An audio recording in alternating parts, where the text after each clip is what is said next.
Afternoon headlines sponsored by Ram Trucks. You know, they're built to serve. Warren Sharpe has ranked the best receiving groups, wide receivers and tight ends. First were the Eagles, and second were the Bears. That's not great. Third were the 49ers, so second the Bengals, I guess. Yeah, 20 Bears. Hold on now. Yeah, I thought that was strange. You know, I was surprised. 100%. That one shocked me.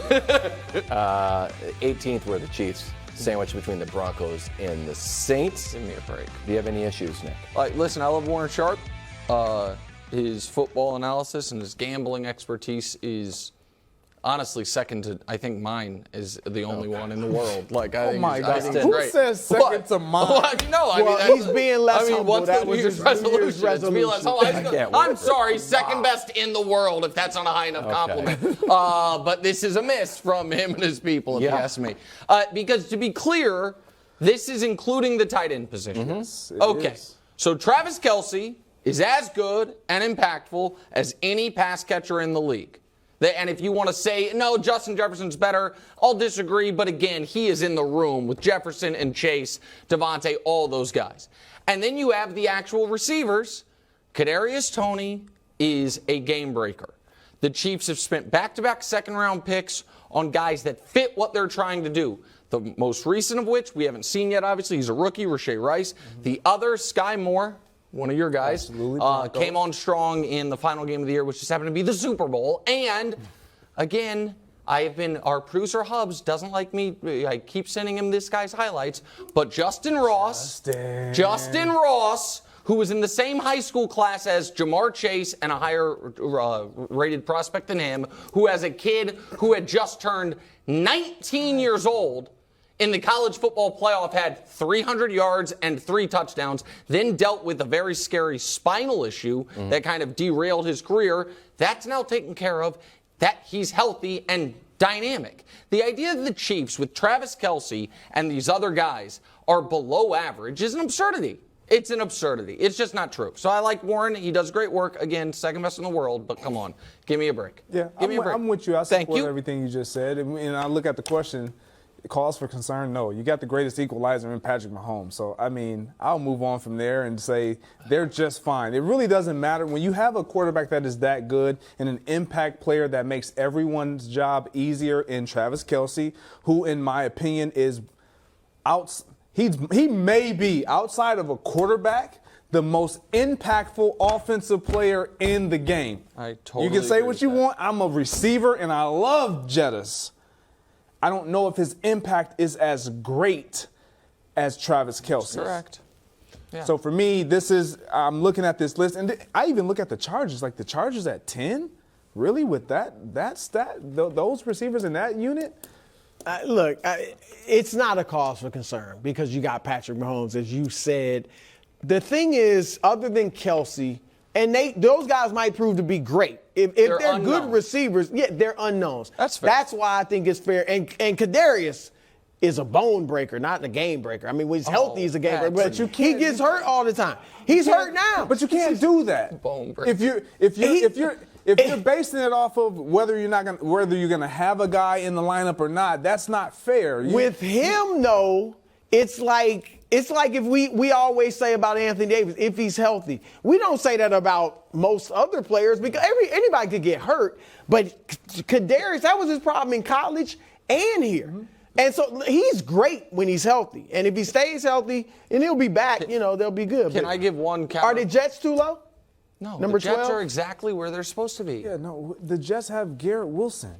No, Lazard's he's saying not a good number 2? He thinks they should be higher. Look, I looked at the cores ahead of them. Yeah. It's a tough argument, but y'all act like Lazard, though, and McCole Hardman aren't like a nice 2 and 3. But the Chiefs could have brought back McCole Hardman, and they let him walk. They let Tyreek. They traded Tyreek, but still, they could have brought him back. They won a Super Bowl without him. Can I just say one other thing? Reason that I think the Chiefs' receiving core is underrated, because statistically, when you have a backup running back, do we have the graphic? I think we do.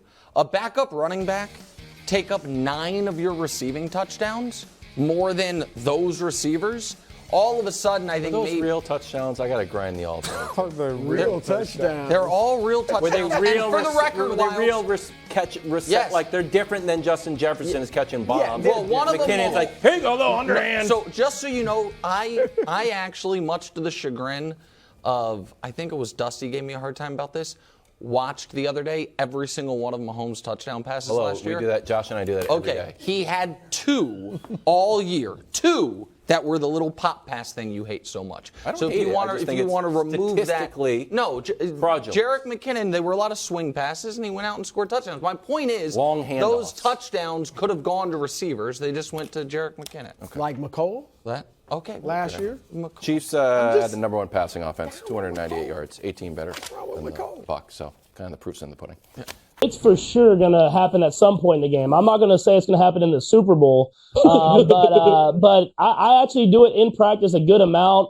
I throw it and completed it probably like 80 to 90% of the time. Oh, come on. But I'm a little too scared still to do it in the game. And Travis, he gives me crap for it. Every time I do it in practice, all he yells is do it in the game. Although, I'm not going to be a jerk. I would have preferred a courtesy there. Come on, for us? Yes. Courtesy first things first? Yes, Kevin Wildes asked this question. Oh, okay. Oh, personal. I'm saying I asked Can I make a one serious point Yes. about this? Do it one time in a game, and it legitimately causes problems for the entire league that's on the Chiefs' schedule. Because what does every team have the same amount of, Greg? Time. Prep. What are we working on? And you do this one time. And then in film and in meetings and in everything, they're like, all right, guys, even if they have all their receivers to this side of the field and Patrick's looking to this side of the field, if they have a running back leaking out behind him, we have to assign someone to it because he's known to flip it behind his back. Sick. And that play looked different than the other ones. It wasn't 7-on-7. It wasn't with no defense, and it wasn't at the goal line. This was a real look. A real defense, everything, and they have the blockers out there. This was the called play, and they went and did it. So No, I agree with you on that, Nick. Like this was not just for show. This was like with a purpose. Yeah. It's like old school basketball players when they went behind the back or crossover. It was with a purpose, and they kept going to the rim. Now they do it for show a lot. This was just a deceptive play that if you can do, if you're looking that way and the defense is there, if he does it, I like it.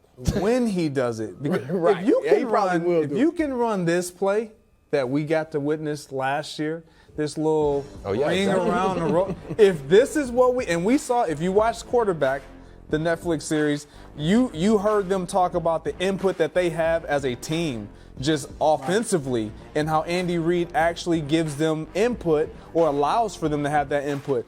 He said something when our own very own Kevin Wildes asked the question. Thank you. He said, "I'm not comfortable yet.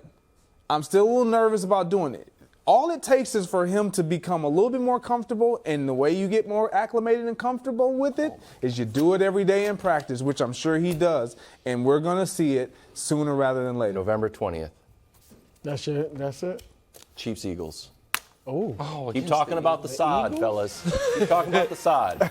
Have some of that. they really are becoming your Chiefs. stop it. That's good Stop stuff. it. That's good Stop stuff. it.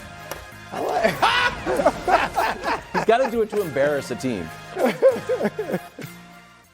Thanks for watching. Subscribe here to get more from the show and to check out clips from other shows on FS1.